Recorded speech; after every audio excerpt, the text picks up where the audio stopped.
Hello friends, नमस्कार, good morning. तो आज है 4 मई। ठीक है, 4 मई से संबंधित जो भी इम्पोर्टेंट करंट अफेयर होगा उसको देखेंगे।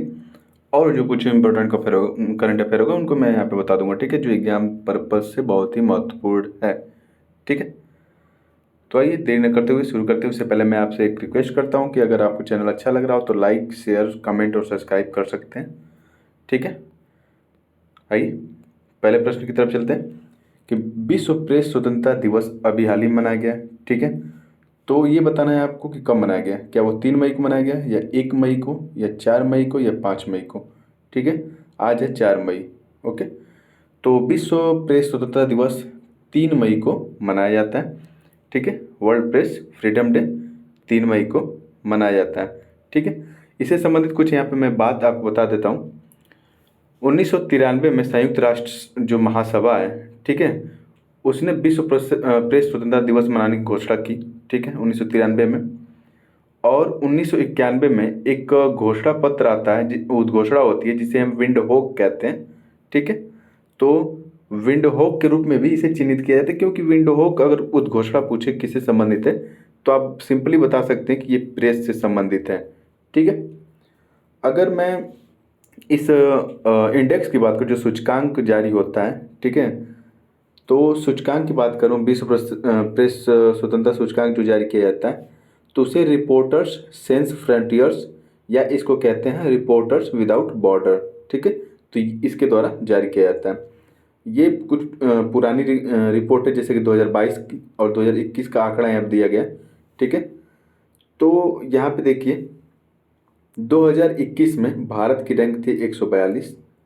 2022 में रैंक गिरी, ठीक है, 142 से 150 हुआ। अब 2023 का जो रिपोर्ट आया है उसमें 180 देशों में भारत की रैंक 168 है, यानी 150 से 168, काफ़ी ज़्यादा इसकी रैंक स्लिप की है। ठीक है, तो इस बात का थोड़ा सा ध्यान रखेंगे आप कि 161 है 180 में से। हाल ही में rail Vikas Nigam limited company है, ठीक है, इसको नवरत्न कंपनी का दर्जा मिला है। तो ये बताना कि ये कौन से नंबर की नवरत्न कंपनी बन गई है। ओके, तो क्या ये 9th नंबर की है, 10th या 12th या 13? तो इसका सही जवाब है ऑप्शन डी, ये 13वें नंबर की नवरत्न कंपनी बन गई है रेल विकास निगम लिमिटेड। ठीक है, यानी कि 13 नवरत्न कंपनी हो चुकी हैं। इधर देखिए, Nirmala Sitharaman grants Navratna CPSC status to Rail Vikas Nigam Limited. ठीक है, ये भी बन गई है 13वीं नवरत्न कंपनी। अगर महारत्न कंपनी की बात करें तो अभी 12 महारत्न कंपनी है। जो 12वीं महारत्न महारत्न कंपनी बनी है वो आरईसी थी। ठीक है, और नवरत्न कंपनी पूछेगा तो 13 नवरत्न कंपनी है प्रेजेंट में और 12 महारत्न कंपनी है। इसमें एक सिंपल सा लॉजिक समझ लीजिए आप कि जो महारत्न कंपनी बनती हैं वो पहले नवरत्न कंपनी होती हैं, फिर जाके बाद में वो महारत्न कंपनी बनती हैं। ठीक है, ये सिंपल सा लॉजिक है। हालांकि कुछ और महारत्न कंपनी के बारे में यहाँ पे टर्म एंड कंडीशन में बता दे रहा हूँ। ये देखिए, महारत्न कंपनी बनने से पहले नवरत्न कंपनी का दर्जा होना चाहिए उस कंपनी के पास। ठीक है, उसका जो औसत वार्षिक व्यवसाय है, ठीक है, एनुअल जो टर्नओवर होता है वो 25,000 करोड़ से अधिक होना चाहिए। मैं एक छोटा सा अंतर यहाँ दिखाने की कोशिश कर रहा हूँ कि महारत्न और नवरत्न कंपनी में। ठीक है, तो यहाँ ज़्यादा कंफ्यूज होने की जरूरत नहीं है। ठीक है, पहले कोई भी कंपनी नवरत्न मिनी, पहले देखिए, पहले मिनी रत्न बनता है, फिर नवरत्न, नवरत्न से महारत्न। ठीक है, तो कंफ्यूजन मत यहाँ पे पालिएगा। ठीक है, अगला प्रश्न है कि हाल ही में दुबई में आयोजित एशिया बैडमिंटन चैंपियनशिप 2023 हुआ है। ठीक है, दुबई में एशिया बैडमिंटन चैंपियनशिप 2023 हुआ है। तो इसमें पुरुष युगल में जो भारत के पुरुष ये युगल हैं, ठीक है, ये चिराग शेट्टी और सात्विक राज हैं। तो इन्होंने मलेशिया को हराकर 58 साल बाद कौन सा पदक जीता है ये आपको बताना है। ओके, तो ये चैंपियनशिप कहाँ आयोजित हुई थी? दुबई में हुई थी। ठीक है, किसको हराया भारत ने? मलेशिया को हराया। और कितने साल बाद? 58 साल बाद ये कौन सा पदक जीते हैं ये आपको बताना है। तो ये आपके ऑप्शन है और इसका सही जवाब है गोल्ड। भारत ने गोल्ड जीत लिया है 58 साल बाद। ये दोनों जोड़ी कमाल की है। ठीक है, बैडमिंटन से संबंधित है, इनका नाम आप याद रखेंगे। चिराग शेट्टी और सात्विक राज उनका नाम है।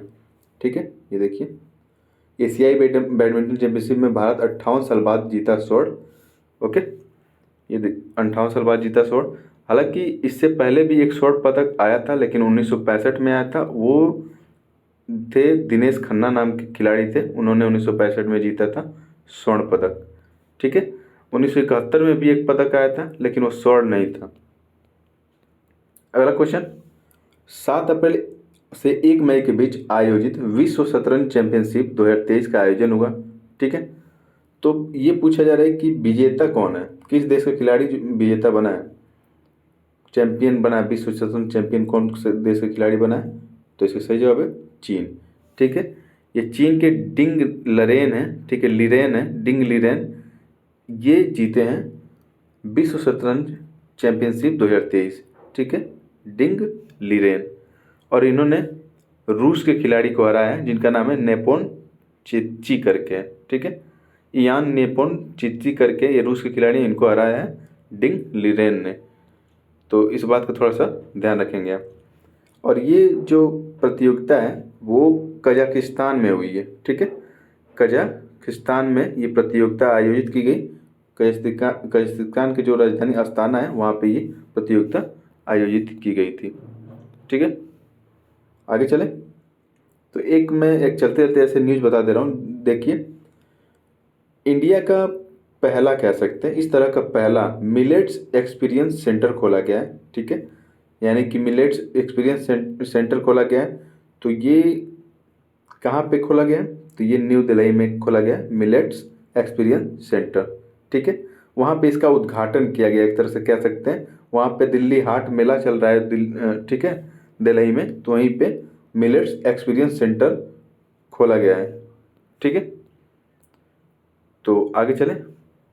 मिलेट्स मतलब ये मोटे अनाज की बात हो रही है। ठीक है, मोटे अनाज की बात हो रही है। अगर मोटे अनाज की बात आ गई तो इसका जो, अगर मोटे अनाज का जो रिसर्च सेंटर अगर आपसे पूछ ले तो हैदराबाद में मिलेगा मोटे अनाज का रिसर्च सेंटर। ठीक है, हाल ही में चर्चा में रहा ESCR प्रोजेक्ट किससे संबंधित है, ये आपको बताना है। क्या ये चुनाव आयोग से संबंधित है, सुप्रीम कोर्ट से, या नीति आयोग से, या कैग से। ठीक है, तो इसका सही जवाब है ये सुप्रीम कोर्ट से संबंधित है ESCR प्रोजेक्ट।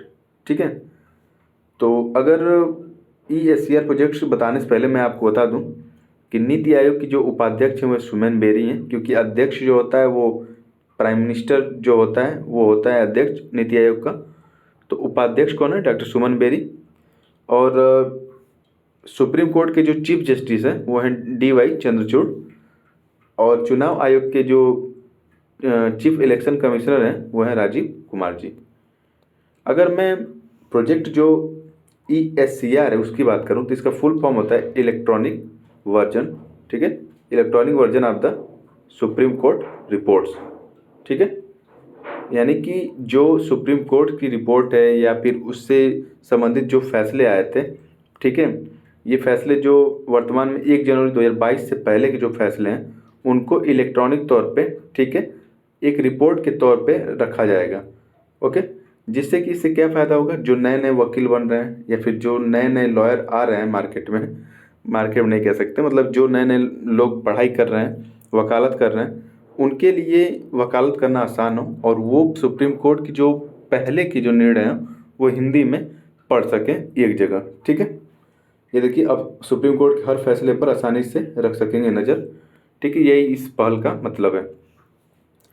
अभी एक और न्यूज़ में चलते चलते बता दे रहा हूँ आपको कि ये जो जनजातियाँ हैं जैसे विंझिया हो गया, नारी कोरावन और कुरीविकरण हो गया, ठीक है, बेट्टा कुरुबा हो गया, हट्टी जनजाति हो गई। ठीक है, तो हट्टी आपको मिलेगी हिमाचल प्रदेश में। ठीक है, बेट्टा कुरुबा आपको मिलेगा कर्नाटक में। ठीक है, नारी कोरावन और कुरीविकरण जो है वो तमिलनाडु में मिलेगा, और विंझिया जो है वो आपको छत्तीसगढ़ में मिलेगा। तो इनको अब शेड्यूल्ड ट्राइब्स यानी कि ST का दर्जा दे दिया गया है। तो इन जनजातियों का आप याद रखेंगे, विंझिया, नारी कोरावन, कुर्वीकरण और बेट्टा कुरुबा और हट्टी जनजाति। आपसे ये ऑप्शन दे के पूछ लेगा कि कहाँ से संबंधित हैं ये, तो अब आपको बताना पड़ जाएगा। एक और न्यूज़ में आपको चलते चलते बता दे रहा हूँ कि मणिपुर का अनानास यानी कि पाइनएप्पल जो है उसका, ठीक है, मणिपुर का जो पाइनएप्पल है उसका एग्जीबिशन किया गया, कहाँ पे, दुबई में, ठीक है। ये देखिए एग्जीबिशन इसका किया गया दुबई में, तो ये एक बहुत ही अच्छी न्यूज़ है, ठीक है। तो इसको आप ध्यान रखेंगे, अगर पूछ लिया कि पाइनएप्पल का हाल ही में एग्जीबिशन किस देश में किया गया था, तो दुबई में किया गया था, ठीक है। तो फिलहाल आज करंट में इतना ही। Thank you. और वीडियो कैसी लगी कमेंट बॉक्स में लिख के ज़रूर बताएं। धन्यवाद। जय हिंद।